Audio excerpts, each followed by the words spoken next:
Hello and welcome back to Aham Center for Therapy. I'm your host Ishwari Marathe.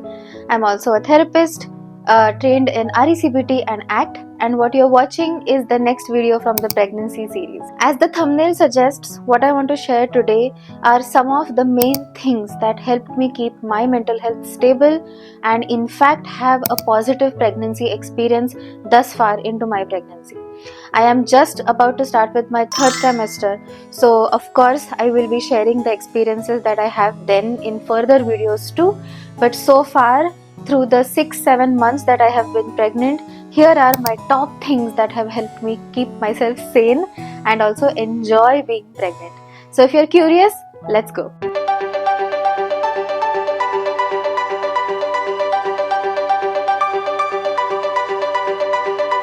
Let's start the video with basics, because we all know that basics help in building the foundation for something upon which you can then build anything on top.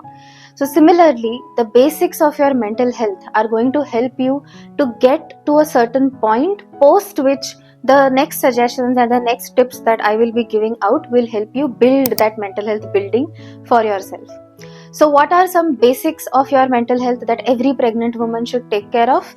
Number one, make sure to have some kind of movement every single day. It has to be something that allows you to switch off from your mind for some time and connect to your body, get into your body, feel connected also to the baby. And this can be anything that your doctor has approved as safe for you. For me, it has been light gym movement every single day, or at least for 5 days out of a week. And on the days where I don't feel I have the energy for that too, I would just go and walk or just do some light mobility exercises, some stretching at home. But doing this has given me a sense of regularity, which feels very helpful in an otherwise very uncertain situation. So basic number one, movement. Basic number two, keeping a track of what's going on up here. This can be through journaling, it can be through talking to someone that you love, it could also be from a simple awareness of how your mind is processing things and what kind of thoughts are most frequently there in your mind on a day-to-day basis. Basic number three would be engaging in some kind of relaxation, some kind of breathing based activity. Once again, both these activities help you to ground yourself, to manage anxiety a lot better, and it just generally allows you to slow down, which otherwise becomes very difficult because most working women or even the women who are homemakers will continue doing their daily tasks in addition to being pregnant.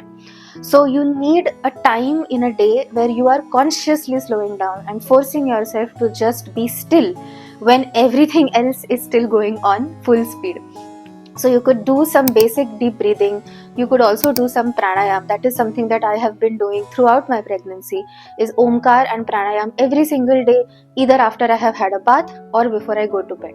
The last basic that I want to talk about is good nutrition and sleep. This is something that even your gynecologist and everyone around you will also stress on. So making sure that you're not eating too much sugary, salty foods, because they definitely have an impact on your mood, and ensuring that you get 7 to 8 hours of sleep every single day. Now obviously, as the pregnancy progresses, this becomes a bit tricky to navigate. As the bump grows, your discomfort increases. So different permutations and combinations of pillows and pregnancy pillows and everything comes helpful, but generally try to get a good amount of sleep, because these will be your basic building blocks. Now that you have ensured these things, now let's look at what else you can do or what else has helped me to be happy during the pregnancy. So we often say that change is the only constant, and we look at it in sometimes a negative connotation also, that oh man, nothing ever stays the same. But I think something that has helped me be stable during pregnancy is to remember this very quote on the days where I'm feeling not so myself. Maybe the days where I'm feeling fatigued, I'm irritable, I feel like crying, I have had a bad news or something, anything to unsettle the equilibrium that I have built for myself.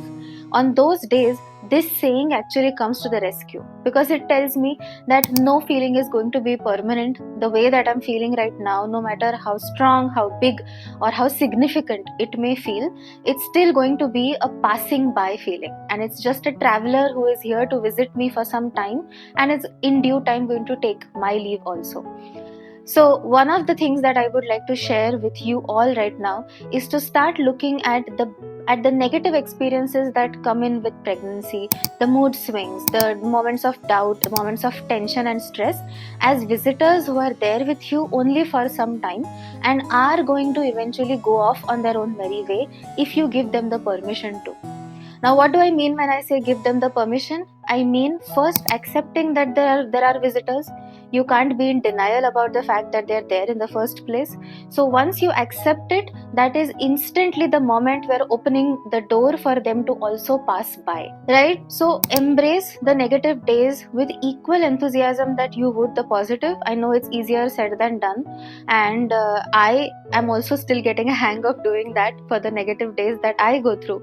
But it's a start for sure. This next one, I admit, I took my time to actually let this sink in for me, but I could see just how much my mental health improved and my overall joy of the pregnancy went up when I implemented it, and that is to give myself the permission to be imperfect. When I first found out that I was pregnant, I immediately jumped into the perfectionist mode, that I know these things, I'm a therapist, this is how I'm going to regulate my mood, this is how I'm going to break down the research that I have to do, and basically I had this whole plan of action laid out.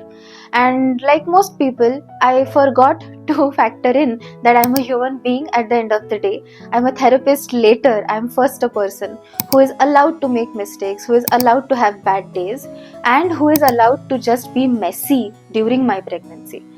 So the minute I made space for that imperfection and I told myself that it wasn't a failure of regulation if I had a bad day or if I cried for something that I think was really silly, that is still not a failure of regulation. That is just me being a person who is going through a lot, whose body is actually managing a huge task, and who is allowed to make mistakes. My joy of being pregnant skyrocketed like you wouldn't imagine. So if there are any perfectionist rules that you are building for yourself, it could be about how you should approach the whole pregnancy process like I had. It could be about your body as it changes through pregnancy, in terms of how the bump should look or how your hair should be, how your overall appearance should be in the pregnancy process. It could also be about how your spouse and you should kind of prepare for this impending new chapter of your life. Make a list of these rules and try to give yourself the permission to go beyond those rules also. So it's like you draw a box for yourself under which you expect yourself to be all the time 24/7. But the minute you give yourself the permission to sometimes step out of the box a little bit, that much more freedom opens up for you, that much more opportunities open up for you. So make sure to break that perfectionism as much as you can. Whenever we talk about mental health, one thing that is said almost by everyone is that it's okay to say that you're not okay. And this matters so much more when you are pregnant. For a long time, I also would shy out from reaching out for help, maybe to my husband, my parents, or my friends. I would kind of expect that I should be able to deal with it on my own. It's not a big deal. I don't need to make such a big deal out of it. And while that is true, reaching out for help doesn't necessarily mean that you're making a big deal out of it either. So reach out for help. Let people around you know on the days that you need extra help, extra support from them. This may be on a physical capacity, on an emotional capacity. It could also mean sometimes picking up the phone and talking to someone for half an hour and just unloading some of the thoughts which have been bothering you. This way, you in fact create a very nice safety net of people that you can fall back on, and I can guarantee you that knowing that there is this safety net for yourself will automatically improve the entire experience of being pregnant for you by leaps and bounds. The last experience that I want to share through this video is more of a subjective experience rather than something coming from my training, so definitely take it with a grain of salt. I realized that the more I connected with my baby, the more joy I felt about being pregnant, and the more bandwidth it gave me for the bad days. Now, this may sound really, really simple, but again, in the frenzy of preparing for the baby's arrival, I think we forget and we miss out on being in the present with that baby. Even if you can't see him or her yet, you can't hold them yet, they're still very much there, very much a part of your life. So find out ways to connect with them. I have come to realize that any activity that you already enjoy doing, if you begin sharing that activity with your baby, it just helps in connecting with them so much better. So for example, I also sing as a hobby. I learn Hindustani classical music, and I realized that when I started imagining that every time I was humming a song or singing a rag or just listening to good music, my baby was listening to it too and was happily floating in the amniotic sac, enjoying the notes and the melodies. The more connected I felt with my baby and also overall with the activity that I was doing. Now, I know that up until the second or the third trimester, your babies can't really listen and hear your voice because their ears are not fully developed. But that does not mean that it has to stop you from connecting with your baby on an emotional level for yourself. So figure out or list down 2-3 ways, 2-3 activities in which you can very easily, very flawlessly connect with your baby, and see how much it will improve your overall confidence, your overall mindfulness during the pregnancy process. In therapy, I often find myself asking clients, what is your why behind this? Whenever clients are in session, maybe sharing something that's difficult for them or they're unsure of, I always ask this, what is your why? So, why is basically what is your purpose behind doing this?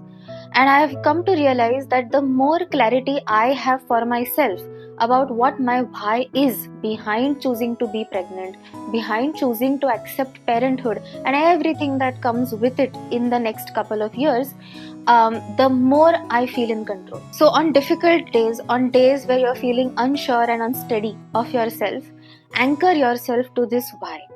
Why are you pregnant? Why have you chosen this amazing but messy but difficult and beautiful part in your life going forward?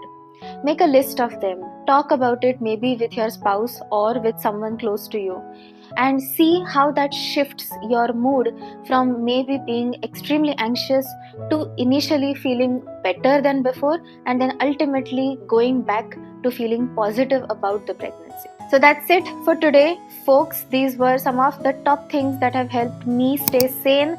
Not only that, but actually be happy during my pregnancy. I hope that this was helpful. Do leave your thoughts in the comments down below, and I'll see you for the next one. Signing off. Take care of you, your baby, and your spouse. See ya.